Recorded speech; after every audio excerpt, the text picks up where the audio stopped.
जय हिंद दोस्तों। आज के इस महत्वपूर्ण शानदार सेशन में आप सभी लोगों का स्वागत है। पहला सवाल यहाँ पर देखिएगा। बहुत आसान तरीके यहाँ पर बताए जाएंगे आपको, इसलिए क्लास को शुरू से अंत तक देखते रहिएगा। एक बार अगर ये क्लास पूरा करते हैं तो आपको समझ में आ जाएगा कि मैथ्स किस तरीके से लगाया जाता है कम समय के अंदर। पहला सवाल क्या दिया है, सीमा और दर्शन की आय यानी इनकम का जो रेशियो है वो 2 और 3 है। वे क्रमशः 15,000 और 9,000 की बचत करते हैं, सेविंग कर लेते हैं। यदि उनके व्यय यानी खर्चे का रेशियो यहाँ पर दिया गया है 12-19 का, तो सीमा और दर्शन के कुल व्यय ज्ञात कीजिए रुपए में। ठीक है, चलिए हमारे पास पूछा क्या गया है, सीमा और दर्शन का टोटल व्यय यानी कि टोटल एक्सपेंस कितना होगा, टोटल खर्चा कितना होगा। और खर्चे का हमें रेशियो दे रखा है इत्तेफाक से। यहाँ पर व्यय का अनुपात क्या दिया गया है, दोनों के व्यय का अनुपात 12 और 19 दिया गया है ना, यानी खर्चे का ही रेशियो यहाँ पर प्रोवाइड किया गया है आपको। तो हमें पूछा गया है कि टोटल व्यय कितना होगा दोनों का। अगर रेशियो में टोटल व्यय देखा जाए, टोटल एक्सपेंस देखा जाए, तो 12 और 19 को जोड़ेंगे कितना होगा, यहाँ पर 31 हो जाएगा। यानी 31 यूनिट आएगा टोटल उनका व्यय, है ना। यानी जो हमारा आंसर होगा वो 31 का कोई मल्टीपल होगा। तो 31 से कटने वाला नंबर आप चेक करिए कौन सा 31 से कट सकता है ना। पहले ऑप्शन को अगर हम लोग चेक करें यहाँ पे, तो पहला ऑप्शन क्या है, यहाँ पर 418 और इसके बाद 000, ठीक है। और डिवाइड बाई यहाँ पर कितना हो जाएगा 31। अगर हम इसको 31 से डिवाइड करें और काटना चाहें, काटेंगे तो कितना होगा बताइए। तो यहाँ पे काटेंगे तो 31 एक कम 31, ठीक है। बचा कितना 10, 41 माइनस 31 10, 10 बचा तो 8 आ जाएगा, 108 आ गया। तो 31 तियाँ 93 हो जाएगा, है ना। 31 तियाँ यहाँ पर 93 हो जाएगा। तो 108 में अगर हम लोग 93 माइनस करें, है ना, 31 तियाँ 93 ही ना होगा, हाँ ठीक है। तो ये हो जाएगा 15, है ना, 15 होगा। और 15 पे अगर 0 आ गया तो ये फिर 150 हो जाएगा। और 150 कितनी बार जाएगा, फिर इसके बाद ये नहीं कट पाएगा 31 से, है ना, क्योंकि फिर 0 आ जाएगा तो कटेगा है नहीं, है ना। तो जब नहीं कटेगा तो ये वाला ऑप्शन आपका नहीं होगा, 31 से कटने वाला ये नहीं होगा, तो ये आंसर आपका नहीं हो सकता। बी ऑप्शन को चेक करते हैं। बी ऑप्शन हमारे पास कितना है, 418 और इसके बाद 5 और 00, है ना। इसको काट के देखते हैं ये 31 से कटेगा या नहीं। काटिए भला, 31 एक कम 31, बचा 10 तो 108 हो जाएगा। 31 तियाँ 93, है ना, तो कितना हो गया 15, ठीक है। उसके बाद 5 आ जाएगा, मतलब 155 हो जाएगा। अब 31 का कितनी बार टेबल पढ़ें बताइए, 5 बार टेबल पढ़ेंगे तो 155 आ जाता है। 31 पंचे 155, तो 5 बार पढ़ेंगे तो 155 आ जाएगा। और 2 0 है तो 2 0 लग जाएगा। मतलब ये जो संख्या है 31 से पूरी तरीके से कट गया, इसका मतलब ये आपका करेक्ट आंसर हो जाएगा। बाकी ऑप्शंस को भी चेक कर लीजिए कि कोई और तो 31 से नहीं कट रहा है। अगर कट रहा होगा तो फिर यहाँ पर और तरीके लगाए जाएंगे, दूसरा तरीका। हालांकि ऐसा होता नहीं है, रेलवे के एग्जाम्स में एक ही ऑप्शन ऐसा दिया जाता है जिसको आप डिविजिबिलिटी रूल से लगा सकते हैं। मोस्ट ऑफ द टाइम यही होता है ना। B option is the correct answer. 422 000 इसको भी काट के देख सकते हैं, 31 से नहीं कटेगा। ये भी आपका 31 से नहीं डिवाइड होगा। तो एक ही ऑप्शन है डिवाइड होने वाला। उम्मीद करते हैं सभी लोगों को अच्छे समझ में आ गया होगा। आगे बढ़ते हैं नेक्स्ट पे। दूसरा सवाल यहाँ पर देखते हैं। दीपक के वेतन में 12% की वृद्धि हुई, उसका नया वेतन कितना है यहाँ पर 76,720। वेतन वृद्धि से पूर्व उसका वेतन कितना था, ठीक है, पहले शुरू में कितना था। भाई 12% बढ़ाया गया है ना, तो 12% की फ्रैक्शन वैल्यू ले लीजिए, चाहे आप परसेंटेज से ही कर सकते हैं, है ना, कोई दिक्कत नहीं है। देखिए अगर 12% की फ्रैक्शन वैल्यू लिखेंगे तो कितना होगा 12%। 12% का मतलब क्या होता है, 12/100, काटेंगे 4 से तो 4 तियाँ 12 और 25 चौके 100, यानी 3/25 हो जाएगा, है ना, 3/25 हो जाएगा। मतलब वेतन पहले था 25 यूनिट, 12% बढ़ाने का मतलब है 25 पर 3 बढ़ा देना। तो 25 पर जब 3 बढ़ाएंगे तो कितना हो जाएगा वैल्यू, 28 हो जाएगा। इस 28 यूनिट की वैल्यू है कितनी, बाद में वेतन बढ़ के कितना हो गया नया वेतन, यहाँ पर 76,720 हो गया है कि नहीं, ठीक है। हमें क्या चाहिए, वेतन बढ़ने से पहले, है ना, मतलब वृद्धि से पूर्व उसका वेतन कितना होगा। तो 25 यूनिट की वैल्यू निकाल लीजिए, है ना। देखिए अगर हम लोग 7 से इसको काटें, 7 से कटेगा क्या, 7 से काट लीजिए इसको, 7 से काटेंगे तो ये 4 आ जाएगा, है ना। और इसको 7 से अगर काटेंगे या फिर 28 से डायरेक्टली भी काट सकते हैं, कोई दिक्कत नहीं है ना। तो देखिए या फिर एक काम करते हैं, यहाँ पे हम लोग डिजिटल सम भी लगा सकते हैं। देखिए अगर हम कहें कि 25 यूनिट की वैल्यू क्या हो जाएगी बताइए, क्योंकि हमें 25 की वैल्यू चाहिए, क्योंकि पुराना 25 है। तो ये हो जाएगा 76,720 और डिवाइड बाई यहाँ पर 28 हो जाएगा, ये हो गया 28 और मल्टीप्लाई यहाँ पे 25 हो जाएगा, है ना। ये चीज़ भाई 1 यूनिट की वैल्यू लाएंगे तो नीचे डिवाइड 28 करना पड़ेगा, हमें 25 की वैल्यू चाहिए तो 1 यूनिट का वैल्यू ये हुआ, उसमें 25 से मल्टीप्लाई कर देंगे तो 25 यूनिट की वैल्यू आ जाएगी। बस इसे हमें देखना है। सबसे पहले ऑप्शन का डीएस लगाइए। ऑप्शंस का अगर डिजिटल सम देखा जाए यूनिट डिजिट से तो लग नहीं पाया क्योंकि सब में 0 है यूनिट डिजिट। देखिए 9 खत्म हो गया, इसका डीएस 6 आया, 9 खत्म हो गया, 6 3 9 आ गया इसका। वैसे 0 भी कह सकते हैं, 9 का मतलब 0 होता है, याद रखिएगा।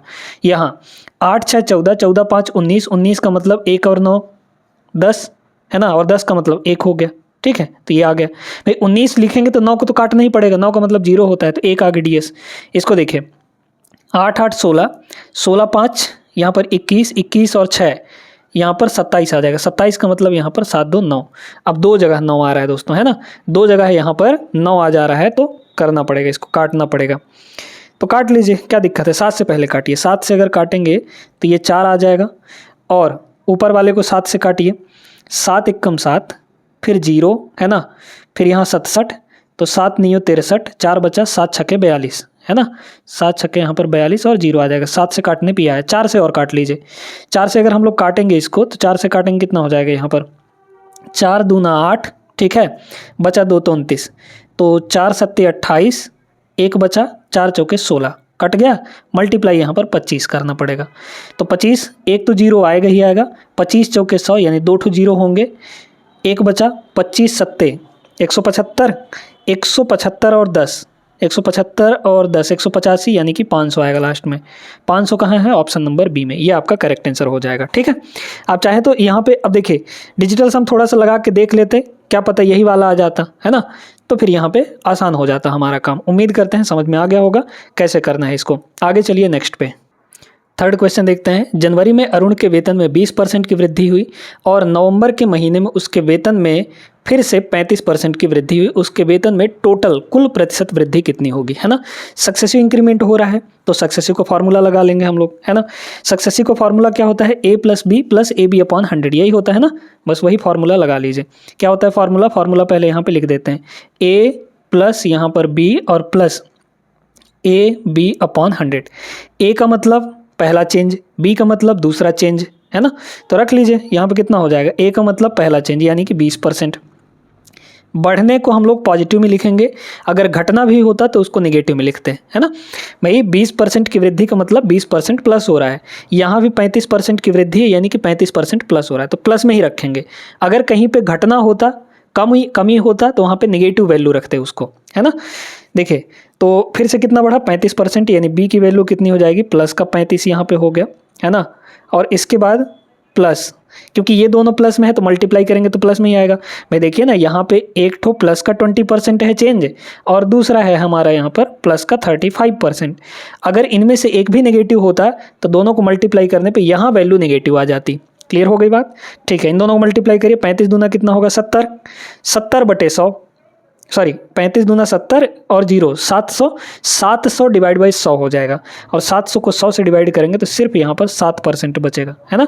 सबको जोड़ लीजिए, कितना होगा यहाँ पे 35 और 20 55, 55 और 7 62 हो जाएगा। 62% इसका करेक्ट आंसर होगा। ओवरऑल 62% का चेंज आएगा। एक एक लाइन के सवाल हैं ये, उम्मीद करते हैं क्लियर हो गया होगा। चलिए देखिएगा, देखने में सिंपल नहीं लग रहा होगा लेकिन है बहुत आसान प्रश्न। अगर आप पढ़ेंगे सवाल को तो आसानी से समझ में आ जाएगा।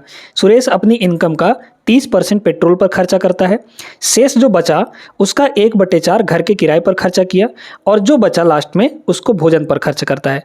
यदि वह पेट्रोल पर 300 रुपये खर्च करता है, अब देखिए परसेंटेज में यहाँ पर क्या बोला था कि जो भी टोटल इनकम रहा होगा उसका 30% वो पेट्रोल पे खर्चा कर दिया, है ना, और उसने एक्चुअल में पेट्रोल पर खर्चा बता भी रखा है कि भैया 300 रुपये खर्चा करता है, तो घर के किराए पर कितना खर्च कर रहा होगा। देखिए यहाँ पे अगर टोटल इनकम हमने 100% माना तो 30% वो पेट्रोल पे खर्चा किया, 30%, और इस 30% की जो एक्चुअल में खर्च कर रहा है कितनी है वैल्यू, यहाँ पर 300 है, 30% की वैल्यू 300, तो 1% की वैल्यू कितनी हो जाएगी, 10 हो जाएगी। हम सबसे पहले टोटल इनकम निकाल लेते हैं, यानी कि 100% की वैल्यू। तो बताइए 100% की वैल्यू 1000 नहीं हो जाएगी, 100% की वैल्यू कितनी होगी यहाँ पे 1000 हो जाएगी। भाई 30 की वैल्यू 300 है तो 1 की वैल्यू 300/30 यानी 10 आ जाएगा, और 10 को जब 100 से मल्टीप्लाई करेंगे तो 1000 आ जाएगा, यानी कि जो इनकम है टोटल वो 1000 रुपये है है ना, ध्यान से देखते जाइएगा। इस 1000 में पहले तो वो 30% यानी कि 300 रुपया, 30% मतलब 300 रुपया, 300 रुपया खर्च कर दिया पेट्रोल पे। तो 1000 में 300 रुपये अगर खर्च कर देगा तो बचा कितना यहाँ पर 700 रुपये, क्योंकि इसी शेष का जो शेष है, शेष इनकम का 1/4 घर के किराए पर खर्च करता है, यानी कि इस बचे हुए 700 का कितना 1/4, बस यही आएगा हमारा आंसर। निकाल लेंगे कितना होगा, इसमें से 100 अलग कर दीजिए तो 25 चौके 100, 25 सत्ते 175, तो ये आ जाएगा 175। काटेंगे इसको तो 175 रुपये, यानी घर के किराए पर कितना खर्च होगा 175 रुपये। Option number B is the right answer. बढ़िया प्रश्न था, आई होप समझ गए होंगे। कल के क्लास में हमने ये वाला टाइप जो है 2 प्रश्न करवाया था, है ना, कल के क्लास में। नहीं देखें तो जरूर जाके देख लीजिएगा। पूरे रेलवे लक्ष्य बैच का प्लेलिस्ट बना दिया गया है, लिंक आपको डिस्क्रिप्शन में मिल जाएगा। वहाँ पे जाके आप लोग जितने भी क्लासेस अब तक रेलवे लक्ष्य बैच में हो चुके हैं उनको आप लोग कर सकते हैं। ठीक है, चलिए देखते हैं कैसे किया जाएगा। ये आपके इनकम, एक्सपेंस और सेविंग वाले प्रश्न होते हैं। सुधा का व्यय यानी एक्सपेंस उसकी बचत से 200% अधिक है।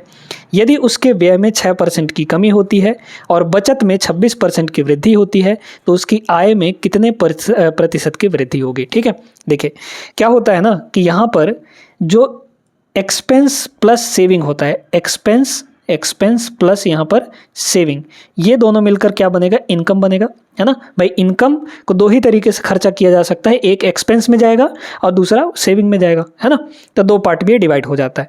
अब इसके बाद देखिए कह रहा है कि सुधा का व्यय जो है उसकी बचत से 200% अधिक है। सारा खेल यही छुपा हुआ है ना, 200%।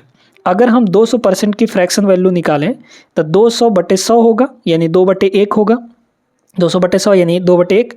क्या बोला है, सुधा का व्यय उसकी बचत से, किससे, बचत से, जिससे बोला जा रहा है उसकी वैल्यू नीचे होगी। बचत से बोला जा रहा है तो बचत आपका नीचे हो गया, यानी कि सेविंग नीचे हो गया। ठीक है, नीचे हमारा क्या दिया है, सेविंग दिया गया है। इस सेविंग से कितना अधिक, 2 अधिक, 200% बोला है ना, तो 2 अधिक कौन है, व्यय। ठीक है, तो अब लिखिए इसके फॉर्म में लिखिए। यहाँ पे पहले लिखेंगे एक्सपेंस यानी खर्चा, दूसरा सेविंग और तीसरा यहाँ पे इनकम। सेविंग कितना है, 1 रुपया, सेविंग यहाँ पर 1 यूनिट है। ये जो एक्सपेंस है यानी व्यय, खर्च जो है एक्सपेंडिचर, वो 200% अधिक है किससे, बचत से। तो 1 से 2 अधिक है क्या हमारे पास, ये इनकम एक्सपेंडिचर, यानी कि 3 हो जाएगा। 1 से 2 अधिक 3 होगा। तो अगर ये दोनों पता है तो ये नहीं निकाल सकते क्या, 4 होगा। इन दोनों को जोड़ के ही तो ये आता है भाई। 3 रुपया खर्चा किया, 1 रुपया बचाया, तो टोटल इनकम कितनी रही होगी, 3 + 1 4 रही होगी। अब जो आगे यहाँ पे बोला गया है उसको पढ़िए। यदि उसके एक्सपेंस में 6% की कमी होती, एक्सपेंस क्या हुआ, 6% कम, कम का मतलब माइनस लगाएंगे, और बचत यानी सेविंग में 26% की वृद्धि, यहाँ पर प्लस का 26% हो गया कि नहीं, इतना लिख चुके। बोला गया है आय में कितने % की वृद्धि होगी, इनकम में क्या होगा नहीं पता हमें, x मान लीजिए। अब डायरेक्ट हमें क्या करना है, मल्टीप्लाई, और कुछ नहीं। इस टाइप के सवालों में यही तरीका सबसे कारगर है और इसी तरीके में सबसे कम समय लगता है। बाकी तरीकों में आप ज़्यादा समय लगा देंगे, है ना। ये तरीका सबसे बेस्ट तरीका है दोस्तों। ठीक, क्या मल्टीप्लाई करना है, देखिए 3 × -6 -18 हो गया, है ना, साइन के साथ लीजिएगा। फिर यहाँ 1 × 26 प्लस का 26 हो गया। अच्छा, अब यहाँ पे देखिए एक्सपेंस प्लस सेविंग, एक्सपेंस दोनों को मल्टीप्लाई किए, सेविंग यहाँ पे मल्टीप्लाई किए, दोनों को प्लस कर दिए। ये दोनों के बराबर क्या होता है, यहाँ पर इन दोनों को मल्टीप्लाई, इनकम हो जाएगा, तो ये हो गया 4x। यहाँ से x की वैल्यू निकाल लीजिए, बस वही आपका आंसर आएगा, क्योंकि उतने ही % की कमी है, वृद्धि होगी। 26 में से अगर यहाँ पे 18 घटाएंगे तो 26 में से 18 घटाएंगे कितना आ जाएगा, 8 आ जाएगा, और डिवाइड बाई यहाँ पर 4 हो गया, है ना, डिवाइड बाई यहाँ पर 4 हो जाएगा, इज इक्वल टू कितना हो जाएगा, x होगा यहाँ पे, तो कितना आया हमारे पास, 2 आ गया, है ना। तो कितने % की वृद्धि होगी, यहाँ पर 2% की वृद्धि होगी, और 2% की जो वैल्यू होती है वो कितनी होती है, यहाँ पर ये हो जाएगा, है ना भाई। 2% ये x जो आएगा ये परसेंटेज में आएगा, और इसका परसेंटेज अगर हटाएंगे ये कितना होगा, 18 × 26, ठीक है, ये ठीक है। तो यहाँ पर 2/100 होगा, और 2/100 का मतलब क्या हुआ, 0.02, है ना, तो 0.02 इज़ द करेक्ट आंसर। ठीक है, तो डी ऑप्शन इसका राइट होगा। ये तरीका सबसे बेस्ट तरीका है, इसको ध्यान रखिएगा। आगे चलिए नेक्स्ट पे, चलिए नेक्स्ट देखते हैं। ये भी एक बढ़िया प्रश्न है। श्रीहरि अपनी आय यानी इनकम का 36% खाद्य पदार्थों पर और शेष राशि का 25% वो कपड़े पर, चिकित्सा पर और परिवहन पर खर्च कर देता है। ठीक है, शेष राशि का आधा भाग वह प्रत्येक माह बचाता है। यदि वह हर वर्ष हर वर्ष इतना रुपए बचाता है तो उसकी मासिक आय कितनी होगी। बहुत बढ़िया प्रश्न है, शानदार, एकदम बेहतरीन सवाल। ठीक है, लगाएंगे कैसे, बड़े ध्यान से समझिएगा। इस सवाल को हम लोग रेशियो मेथड से करने वाले। देखिए, कह रहा है कि अपनी आय का 36% खर्च किया खाद्य पदार्थों पर, तो कुछ ना कुछ बचाया होगा, क्योंकि हमें लास्ट में बचत दिया गया है तो हम सीधे सीधे बचत पे काम करेंगे, है ना। टोटल राशि और बचत पे यहाँ पर काम करने वाले हैं। 36% अगर वो खर्च कर देता है, 36% की फ्रैक्शन वैल्यू कितनी होती है, 9/25, है ना, 9/25 ये ना होता है भाई। 36/100 करेंगे, 4 से काटेंगे तो 4 नहीं हो 36, 4 × 25 100 हो जाएगा। मतलब 25 में वो 9 रुपये खर्च किया। ठीक है, तो यहाँ पर हम लोग लिखेंगे इनकम और इधर लिखेंगे हम सेविंग, यानी बचत को लिखेंगे। ठीक है, कितना बच रहा है भाई, 25 में से 9 अगर खर्च किया तो बचाया कितना, 16 बचाया। तो 25 कमाया और यहाँ पे 16 बचाया, 9 खर्चा किया। तो फिर 25% कपड़े, चिकित्सा और परिवहन पर खर्च कर देता है। 25% का मतलब क्या हुआ, 1/4, यानी 4 में वो 1 रुपये खर्च कर देता है। तो बचाया कितना, 3 यूनिट बचाया। तो 4 में वो 3 यूनिट बचा रहा है, हमें सेविंग लिखनी है। फिर शेष राशि जो बचा हुआ है, अब जो बचा हुआ है ना, इतना खर्च करने के बाद जो बचा हुआ है उसका आधा भाग वह हर महीने बचा लेता है। अच्छा, आधा भाग का मतलब क्या हुआ, 1/2, यानी कि 2 में से 1 यूनिट बचा लेता है। तो 2 में से बचाया कितना, 1 बचाया। ठीक है, अब इसके आगे तो कुछ नहीं लिखा है। ठीक है, अब इधर सबको मल्टीप्लाई कर लीजिए, अगर कट रहा है तो काट भी लीजिए, है ना। कट रहा है क्योंकि ये सभी के सभी रेशियो में आएंगे, ये भी रेशियो में होगा, ये भी आपका रेशियो में होगा, ये भी यहाँ पे रेशियो में हो जाएगा। तो कट रहा है कहीं क्या, हाँ, 4 से ये कट जाएगा 4 बार में, है ना, 4 चौके 16। इधर से इधर कहीं भी काट सकते हैं या फिर इधर से इधर कहीं भी काट सकते हैं। और 2 से ये कट जाएगा 4 बार, सॉरी 2 बार में, है ना, 2 बार में।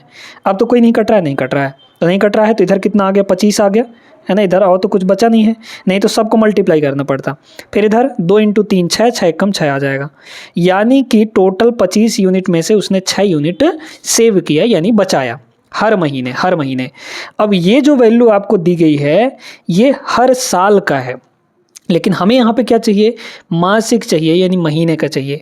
ये बताइए दोस्तों कि अगर यहाँ पे ये 1,80,000 एक साल में बचा रहा है, 1,80,000 एक साल में बचा रहा है, तो एक महीने की सेविंग कितनी होगी, डिवाइड बाई 12 कर देंगे, क्योंकि ये 1 महीने की सेविंग है ना। 12 करेंगे तो कितना होगा, 15, है ना, 15 से कट जाएगा ना ये। 12 × 15 कितना होता है, 12 × 5 = 60, 120। ठीक है, 12 × 15 180 हो जाता है, और 3 ठो जीरो और आ जाएगा, है ना। तो यानी कि 15,000, इस 6 यूनिट की वैल्यू कितनी है यहाँ पे, 15,000 के बराबर है यहाँ पर। ठीक है, 15,000 के बराबर। तो बताइए कितना गुना हो रहा है ये, 25 छक्के 150 होता है ना, तो 25 गुना तो 150 हो गया, और 2 जीरो और, मतलब 2500 गुना हो रहा है। तो अगर ये 2500 गुना हो रहा है तो यहाँ पर भी ये 2500 गुना हो जाएगा। तो 2500 से अगर हम लोग मल्टीप्लाई करेंगे तो 25 हम 625, ये 625 और 2 ठो जीरो और आ जाएगी, यानी कि यहाँ पर 62,500 ये मंथली इनकम हो जाएगा। ठीक है, महीने का इनकम होगा। तो ऑप्शन नंबर डी यहाँ पर करेक्ट आंसर होगा, है ना, क्योंकि हमें यहाँ पर मासिक आय ही पूछा है, मंथली इनकम ही पूछा गया है। उम्मीद करते हैं सभी को समझ में आ गया होगा कैसे कैसे सवाल को लगाया गया है। आगे चलिए नेक्स्ट पे। चलिए सवाल नंबर 7 देखते हैं। एक व्यक्ति अपनी धनराशि का 20% गंवा देता है, शेष धनराशि का 25% खर्च करने के बाद उसके पास 480 रुपये बचते हैं। उसके पास मूल रूप से कितनी धनराशि। ठीक है, चलिए आसान सा है, उसी तरीके से आप लोग लगा सकते हैं। 20% गंवा देता है, 20% का मतलब 1/5, है ना। तो 5 में से 1 रुपया गंवा देता है, तो उसके पास था 5 रुपये, 1 रुपया गंवा देता है तो बचाया कितना, यहाँ पे 4 रुपये बचा। ठीक, फिर शेष धनराशि का क्या बोला गया, 25% खर्च कर दिया। तो 25% का मतलब 1/4, है ना। तो 4 में से 1 रुपया खर्च कर दिया, तो 4 में से अगर 1 रुपया खर्च किया तो बचाया कितना, 3 रुपये। उसके पास 480 रुपये बचते हैं। लास्ट में कितना बचा, यहाँ पर देख लीजिए। वैसे तो यहाँ पे काटा पीटी किया जा सकता है, 4 से 4 कट जाएगा तो यहाँ आ जाएगा 5 और यहाँ आ जाएगा आपका 3 सीधे सीधे। तो ये बचा हुआ कितना है यहाँ पे, 480, है ना। तो 3 की वैल्यू 480 हो गई। कितना गुना हो रहा है, 160 गुना, 16 3 48 होता है। ये भी आपका 160 गुना हो जाएगा। ठीक है, तो 16 पंचे 80, यानी कि 800 रुपया। 800 रुपया उसका इनकम होगा। मूल रूप से कितनी धनराशि थी, ऑप्शन नंबर ए हो जाएगा। ठीक है, आगे चलिए नेक्स्ट पे। ये सवाल है तगड़ा दोस्तों, लेकिन छोटी सी एक चीज़ अगर आप समझ जाएंगे तो ये सवाल बहुत सिंपल हो जाएगा। इस चीज़ को अगर आप समझ जाएंगे, इस चीज़ को अगर आप समझ जाएंगे तो ये सवाल बहुत आसान है। ठीक है, पहले सवाल पढ़ते हैं। रामू की इनकम जो है 72% व्यय कर देता है, अपनी इनकम का जो भी है। उसकी आय में 12% की वृद्धि होती है और वह अपने व्यय यानी खर्चे में 5% की इंक्रीमेंट करता है। यदि रामू पहले वाई रुपए की बचत करता था, है ना, पहले वो क्या करता था कि वाई रुपया बचा लेता था, वाई रुपए बचा लेता था, ये सेविंग है, और वेतन वृद्धि के बाद अब वह एक्स रुपए बचा लेता है ना, वेतन बढ़ा तो उसकी बचत भी हालांकि बढ़ जाएगी, है ना। बोला गया है इसमें कि यहाँ पर इसका मान बताना है। ये क्या चीज़ है? ये आपका परसेंटेज चेंज ही तो है। जो उसका बचत है उसके बचत में ये परसेंटेज चेंज ही तो है भाई। अभी वो एक्स रुपए बचा रहा है, पहले वाई रुपए बचा रहा था। तो अगर हम यहाँ से यहाँ देखें कि कितना बढ़ेगा, परसेंटेज में कितना बढ़ेगा, तो बढ़ने के लिए क्या करते हैं, डिफरेंस निकाला जाता है। एक्स माइनस वाई करेंगे, डिफरेंस आएगा एक्स माइनस वाई, है ना, डिवाइड बाई इनिशियल वैल्यू। कहाँ से बढ़ रहा है? वाई से बढ़ रहा है ना भाई, पहले वाई बचाता था, अब एक्स बचा रहा है, तो डिवाइड बाई कितना हो जाएगा? वाई हो जाएगा। और ये फ्रैक्शन में आया है, ये बचत में इतने परसेंट की वृद्धि हो जाएगी, है ना, इतने परसेंट की वृद्धि हो जाएगी। और इसको परसेंट में चेंज करेंगे तो हमारे पास 100% से मल्टीप्लाई करना पड़ेगा। यानी ये चीज़ हमें निकालना है। और ये है क्या? बचत में कितने परसेंट की वृद्धि हुई। और वो तो हम ऐसे भी निकाल सकते हैं। देखिए 72% अगर वो खर्चा करता है तो 72 की फ्रैक्शन वैल्यू कितनी होती है? 18/25, है ना। 72% की फ्रैक्शन वैल्यू कितनी होती है? 18/25 होती है। मतलब यहाँ पर तीन चीज़ें हो गई, एक्सपेंडिचर, सेविंग और इनकम, है ना। तो 25 इनकम हुआ, 25 इनकम हुआ, उसमें से व्यय करता है यानी खर्च करता है। तो 25 में 18 वो खर्च किया, 25 में 18 खर्च किया तो बचाया कितना? 7 रुपये बचाया। ठीक है, अब उसकी आय में 12% बढ़ोतरी हुई, यहाँ पर 12% बढ़ गया, यहाँ पर क्या हुआ? 12% आपका इंक्रीज हुआ। वह अपने व्यय यानी खर्चे में 5% बढ़ाता है, तो एक्सपेंडिचर में 5% बढ़ाता है। हमें यही चीज़ तो निकालना है, इसको मान लीजिए ए मान लीजिए, है ना, क्योंकि सेविंग में कितने परसेंट के चेंज आएगा, कितना बढ़ेगा, वही चीज़ हमें चाहिए जो यहाँ पे पूछा गया है ना। तो बस यही चीज़ निकालना है, मल्टीप्लाई करिए। 18 पंचे ये हो जाएगा प्लस का 90% प्लस यहाँ पर 7a हो जाएगा इज इक्वल टू यहाँ पे कितना होगा? 25 × 12, 250, 300, है ना। 25 × 12 करेंगे तो ये हो जाएगा 300%। तो अगर यहाँ से 7a की वैल्यू पूछी जाए तो 300 में से 90 अगर हटा लें तो 210 बचेगा, 210%। तो a की वैल्यू यहाँ पे कितनी हो जाएगी? 7 × 21 यानी कि 30%। तो 30% का चेंज आएगा। Option number A is the right answer. ठीक है, ये चीज़ अगर आप समझ गए तो इसी तरीके से ऐसे 2-3 सवाल तो हम लगवा ही चुके हैं। 2 क्वेश्चन पिछले क्लास में, एक क्वेश्चन अभी इसके जस्ट पहले ही लगवा चुके थे हम आपको, इस टाइप वाला, है ना। तो क्लियर हो गया होगा। अब ऐसे सवालों को आप लगा लेंगे। आगे बढ़िए नेक्स्ट पे। चलिए दोस्तों, अब यहाँ पर टाइप जो है वो चेंज हो रहा है। सभी लेटेस्ट सवाल ही करवा रहे हैं आपको 2024-2025 के। तो इस चीज़ से आप समझ सकते हैं कि आपके एग्ज़ाम में किस टाइप के सवाल आने वाले हैं, जो 2026 के रेलवे के एग्ज़ाम्स होने वाले हैं उनमें, है ना। उम्मीद करते हैं सेशन आपको पसंद आ रहा होगा। वीडियो लाइक कर दीजिएगा। चैनल पे नए जुड़े हैं तो पहले सब्सक्राइब कर लीजिए। ठीक है, आइए देखते हैं। दिया गया है 75 का 65% और 35 के 3/5 से कितना अधिक है ना। एक छोटी सी चीज़ यहाँ पर समझिएगा कि यहाँ पर हम चाहे परसेंटेज इसके साथ लगाएं चाहे इसके साथ लगाएं, कोई फ़र्क नहीं पड़ता है दोस्तों, क्योंकि परसेंटेज का मतलब होता है डिवाइड बाई 100। तो चाहे हम इसके साथ परसेंटेज लगा दें चाहे इसके साथ परसेंटेज लगा दें, यानी इसी चीज़ को हम ऐसे भी कह सकते हैं। यहाँ पे दिया क्या है 75 का 65%, हम इसी को ऐसे भी लिख सकते हैं 65 का 75%। और 75% इसलिए कह रहे हैं क्योंकि 75% का मतलब 3/4 होता है ना। तो इस तरीके से थोड़ा सा स्मार्ट अप्रोच लगा सकते हैं। क्या बोला? 65 का 75%, है ना। 65 का 75% यानी 3/4। ठीक है, इससे कितना अधिक है?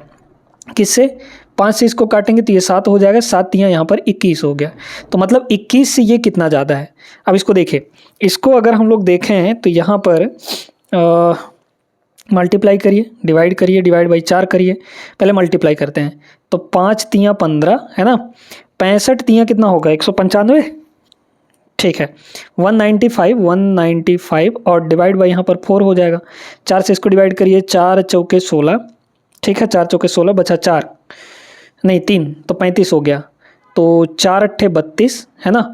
35 32 3 बचा पॉइंट, 4 सत्ते 28 और यहाँ पे 4 पंचे 20, ये आ गया। और यहाँ पर है 21, दोनों को घटा लीजिए, पता चल जाएगा कितना ज़्यादा है। 28 में से 21 घटाएंगे तो यहाँ पे 7 और 2 27.27 है ना। ऑप्शन नंबर बी करेक्ट हो जाएगा। सिंपल सा सवाल था। आगे चलिए नेक्स्ट पे। अगला क्वेश्चन देखिएगा, थोड़ा सा लॉजिकल है। किसी संख्या के 93% का 1% उस संख्या का कितना प्रतिशत है ना, उस संख्या का कितना परसेंट है। चलिए देखते हैं। यहाँ पर अगर देखा जाए, क्या बोला भैया, किसी संख्या का, कोई संख्या है हमारे पास 100, मान लेते हैं 100 या 1000 भी मान सकते हैं, कोई दिक्कत नहीं है ना। तो अगर 1000 मानेंगे, 1000 मानना उचित होगा क्योंकि यहाँ पर 2 बार परसेंटेज लगा है, ठीक है, इस चीज़ को ध्यान रखिएगा। अगर हम, या फिर 10,000 मान लीजिए और थोड़ा सा हो जाएगा क्योंकि यहाँ पर 2 जीरो, यहाँ पर भी 2 जीरो है, तो हमारी संख्या यहाँ पर 10,000 है मान लीजिए, है ना। अब इस 10,000 का 93%, 10,000 का 93%, 93% यानी डिवाइड बाई 100 का 1% यानी 1/100 है ना, 1/100। ये जो पूरा चीज़ आएगा उस संख्या का कितना परसेंट है। तो पहले ये संख्या निकालते हैं ना, सॉरी, ये किसी संख्या का ये चीज़ पूरा निकाल लेते हैं। 2 जीरो कट गया, यहाँ पे 2 जीरो कट गया, 4 जीरो कट गया, ऊपर आ गया 93। अब ये जो 93 है ये हमारी संख्या का कितना परसेंट है, किसका, हमारी संख्या जो हमने लिया है। हमने लिया क्या था, यहाँ पर 10,000 लिया था, तो डिवाइड में हमारा 10,000, क्योंकि कंपेयर इसी से 10,000 से हो रही है। कितना परसेंट है, परसेंट में इसको चेंज करना है तो 100% से मल्टीप्लाई करना पड़ेगा, ठीक है। काट लीजिए, 2 जीरो से यहाँ पर 2 जीरो कट गया, 93/100, 93/100 का मतलब 0.93, 0.93% यहाँ पे करेक्ट आंसर होगा ऑप्शन नंबर सी, क्योंकि कितना प्रतिशत है, प्रतिशत में पूछा है ना, तो यही वाला आएगा, ठीक है। उम्मीद करते हैं समझ आ गया होगा। आगे बढ़िए, चलिए देखिएगा। बहुत लोग इस छोटे से सवाल में कन्फ्यूज हो जाते हैं।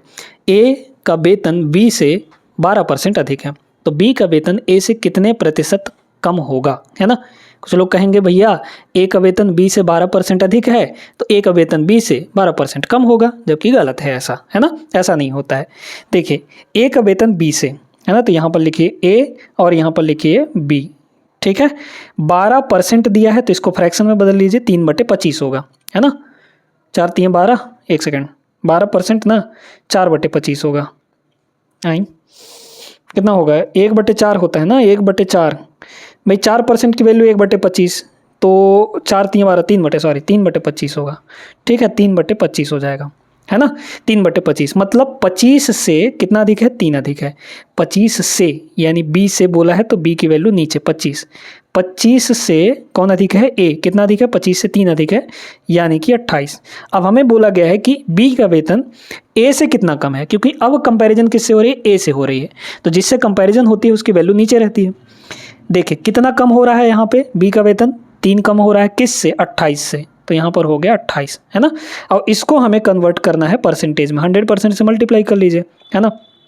4 से काटेंगे 7, 4 से काटेंगे ये हो जाएगा 25, है ना। तो 25 3 75, 75 डिवाइड बाई 7, तो 15 कितना आ जाएगा, 7 1 कम 7, फिर 0, फिर पॉइंट, 10 पॉइंट समथिंग आएगा। ऑप्शन नंबर बी इसका करेक्ट आंसर होगा, ठीक है। तो 10 आएगा और 10 सिर्फ एक ही ऑप्शन में है। उम्मीद करते हैं क्लियर हो गया होगा। आगे चलिए 12वां सवाल यहाँ पे देखते हैं। एक संख्या को 57 से ही 1/2% बढ़ाने पर वह 378 हो जाती है, वह संख्या ज्ञात कीजिए, ठीक है। इसको पहले फ्रैक्शन में बदल लीजिए, कितना होगा यहाँ पे, अगर देखा जाए 57 का डबल, 57 का डबल 114, 114 प्लस 1 ऊपर हो गया 115, है ना, 115 और डिवाइड बाई 2 और परसेंटेज हटाएंगे तो डिवाइड बाई यहाँ पे 100 हो जाएगा। काटिए, 5 से काटेंगे तो 23 पंचे 115, 23 हो जाएगा ऊपर, है ना। 5 से काटेंगे तो 23 और 5 से इसको काटेंगे तो ये हो जाएगा 20 दूना 40, ये हो गया 40, है ना। तो कह रहा है कि एक संख्या को इतना परसेंट बढ़ाने पे, मतलब हमारी संख्या कौन है, 40, 40 में कितना बढ़ाना पड़ेगा, 23। तो हमारी संख्या है 40, 40 में अगर 23 बढ़ाएंगे तो 63 हो जाएगा। बढ़ाने पर इतना हो जाता है, मतलब इसकी वैल्यू बढ़ने के बाद 378, यानी कि 36 यूनिट की वैल्यू 378, 6 गुना हो रहा है। देखिए ना, 63 का 6 गुना यही चीज़ आएगा, है ना। तो ये 6 गुना हो गया। संख्या निकालनी है तो इसमें भी 6 गुना करना पड़ेगा, क्योंकि हमारी संख्या 40 यूनिट है। 6 से मल्टीप्लाई तो 240 आ जाएगा, है ना। 6 गुणे 40, ऑप्शन नंबर बी होगा। आगे चलिए नेक्स्ट सवाल नंबर 13 देखते हैं। यदि के का 25% 25 के 1200% से 10 कम है ना। सिंपल सा सवाल है, लगा भी लेंगे। देखिए परसेंट को देखा जाए तो 2 जीरो खत्म कर देता है, डिवाइड बाई 100 होता है, इसका मतलब 2 जीरो ऊपर से कट जाएगा। ठीक है, 25 के 12, 25 का 12 कितना होगा, 25 इंटू 12 300 हो जाएगा। तो ये 25 इंटू 12 300, इस 300 से 10 कम, तो 300 से 10 कम करेंगे तो कितना होगा, 290, है ना, 290। के का 25% से इतना कम है, ये जो के का 25% है, के का जो 25% है, के का 25%, 25% मतलब 1/4 किसके बराबर है, इससे 10 कम, यानी कि 290 के बराबर। ठीक है, बस तो के की वैल्यू निकालनी थी। के की वैल्यू कितनी हो जाएगी, 4 से मल्टीप्लाई कर लीजिए, तो 4 से तो सभी कट रहे हैं, 29 चौके कितना होगा, 9 चौक 36, 116, है ना, तो 116 आ जाएगा ये, और 0 मतलब 1160, ऑप्शन नंबर ए होगा। बस सिंपल सा सवाल था, उम्मीद करते हैं समझ आ गया होगा। और ये सेशन कैसा लगा आप लोग कमेंट करके जरूर बताइएगा। मिलेंगे नेक्स्ट क्लास में, तब तक आप लोग पढ़ाई लिखाई अपना अच्छे से करते रहिएगा। जय हिंद।